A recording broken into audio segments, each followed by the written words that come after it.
The story starts in September 2001. A world-changing event takes place in New York City. A hijacked flight crashes into the World Trade Center's northern tower. 17 minutes later, another plane strikes the southern tower. Almost 3,000 people died and a few thousand were injured. Days after 9/11, President George W. Bush launched the global war on terror. On my orders, the United States military has begun strikes against Al-Qaeda terrorist training camps and military installations of the Taliban regime in Afghanistan. Not only did he make getting into the U.S. extremely hard for internationals, but he also sent the military to Afghanistan. The plan was to hunt down Al-Qaeda and its ally, the Taliban. He also wanted to invade the country. In October 2001, Bush wanted to speed things up. He commanded the military in Afghanistan to offer cash rewards to anyone who reported on the location of Taliban and Al-Qaeda members. Allegedly, the cash amounts were life-changing for locals.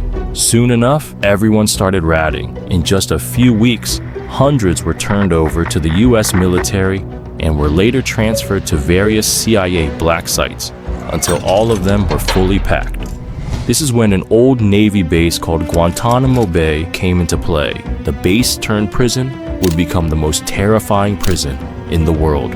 What happened in this base was kept a secret for a long time until they couldn't hide it any longer. This is a look inside the most controversial prison in modern history.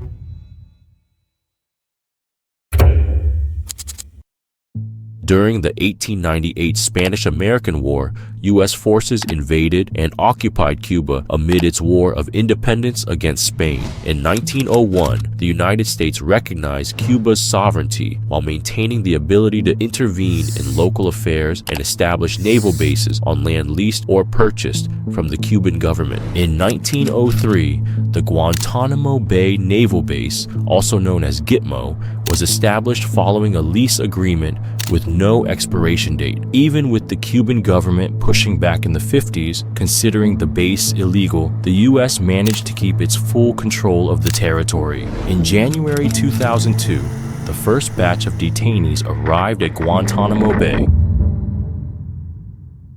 Guantanamo Bay is not your average prison. According to U.S. officials, it contains some of the most dangerous people on the planet, allegedly. Cold-blooded killers.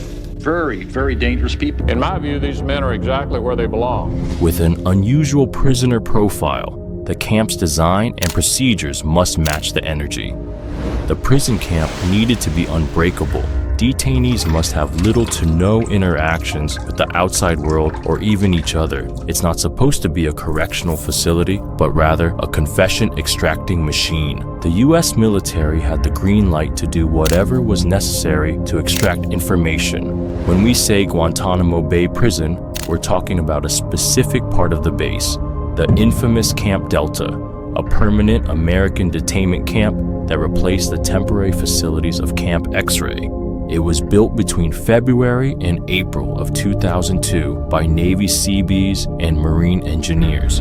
Camp Delta is composed of detention camps 1 through 6, Camp Platinum, Camp Iguana, the Guantanamo Psychiatric Ward, Camp Echo, and Camp No. The camps have different amenities and levels of comfort. Detainees are quartered in other parts of Camp Delta according to their level of cooperation, except newly arriving detainees who always go to maximum security in Camp 3.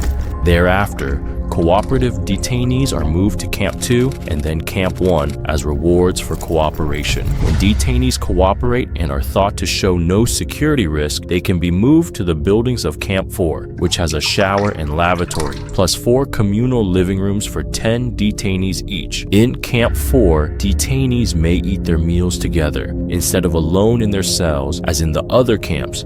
They're also set apart by their white jumpsuits, in contrast to the orange worn by detainees in other camps. However, detainees who refuse to cooperate do not simply get to call their lawyer. They face a much different treatment.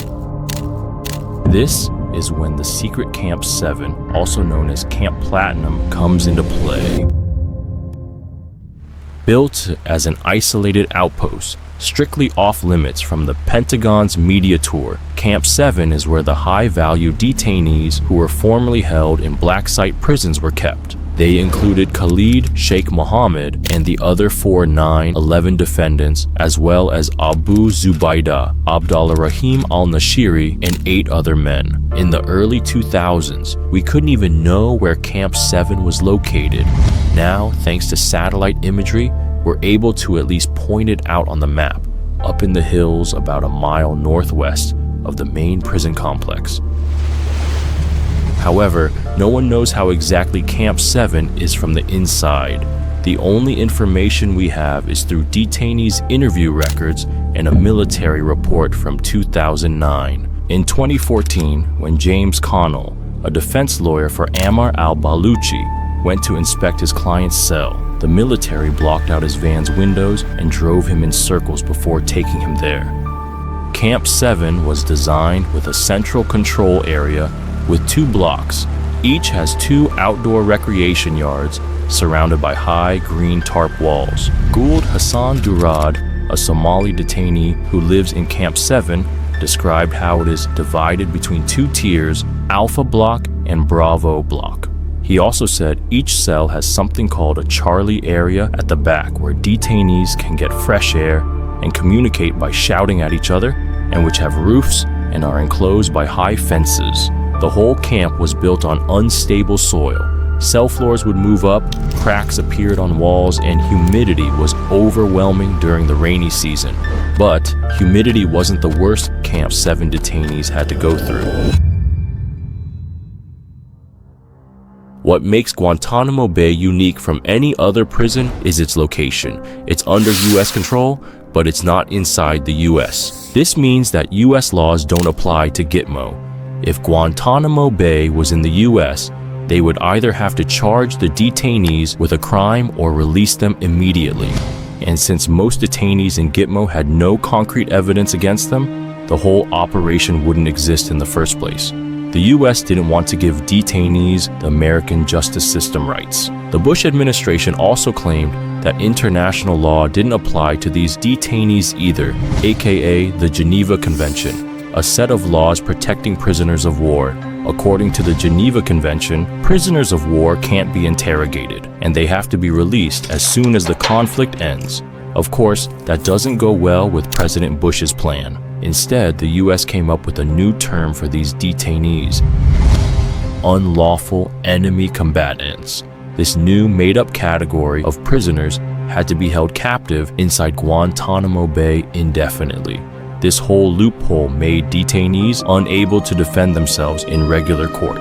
That's when the US came up with an entire military court system specifically designed for Guantanamo. These courts were made to be complex and to heavily favor the US government. For example, the government could introduce evidence without showing it to the detainee first. Many detainees reported getting spied on while talking to their lawyers. This unique setup made Guantanamo Bay a legal black hole. All of this was made to keep detainees in Gitmo as long as possible and perform on them what the US calls enhanced interrogation techniques, also known as torture. This is when things start to go dark. In November 2007, WikiLeaks published a leaked document called Camp Delta Standard Operating Procedures. The 238-page document includes rules for dealing with hunger strikes, as well as instructions on psychologically manipulating prisoners, intimidating them with the use of military dogs, and burying dead Muslim detainees. Over the years, Gitmo staff have performed various torture techniques to extract intel and force false confessions out of detainees. Mohamedou Ould Slahi is widely believed to be the most tortured man in Guantanamo Bay prison, where he was held for 14 years without a single charge brought against him. In 2001, right after the 9/11 attacks, he was detained by Mauritanian authorities and questioned for 7 days before being flown to Jordan and held for 8 months in a Jordanian prison, all without any trial or concrete evidence against him. He was later transferred to Afghanistan and finally placed in Guantanamo Bay prison in 2002. Slahi was last interrogated by the Federal Bureau of Investigation on May 22, 2003. He claimed an FBI interrogator warned him this was our last session. 3 months later, Defense Secretary Rumsfeld approved the use of enhanced interrogation techniques. Slahi was subjected to isolation, temperature extremes, beatings, and sexual humiliation by military interrogators. In one incident, he was blindfolded and taken out to sea for a mock execution. Mohamedou kept a diary detailing the beatings, the torture, and the psychological attacks that he suffered inside Gitmo. In the late 2000s, many of the practices applied to detainees in Guantanamo started surfacing. World leaders, foreign governments, and human rights organizations began calling for the prison's closure. The torture stories around it became recruiting material for militant groups fighting against the U.S. Eventually, the Supreme Court ruled that Guantanamo detainees have the right to challenge their imprisonment in court, a decision that forced the Bush administration to let go of many of the prisoners held inside Gitmo. Over 5 years, more than 500 detainees were transferred to other black sites. Only 3 were convicted in military court, and 5 died from suicide. 2009 witnessed the end of the Bush administration, which left behind 242 detainees in Guantanamo. The world was hoping for the newly elected U.S. president to end this horrible experiment. On his second day in office, Obama signed an executive order to close Guantanamo within a year. When I was elected in 2008, I said we need to close Guantanamo. I continue to believe that we've got to close Guantanamo. The plan was to divide the detainees into 3 groups. The first group would be released and transferred to their home countries. The second group, who had significant evidence against them, would be trialed in a U.S. federal court. But the decision about the third group was suspicious.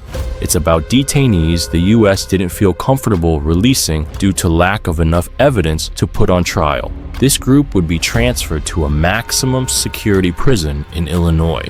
The plan was somehow reasonable. Finally, the torture will end.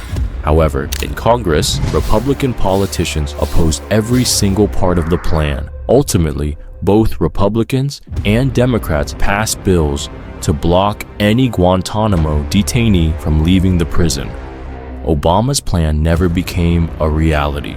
From the day Guantanamo Bay opened its gates, roughly 780 detainees have been held inside its walls. Only 8 were convicted. Today, the prison is still open. It's holding roughly 30 inmates. Subscribe, and we'll see you on the next one.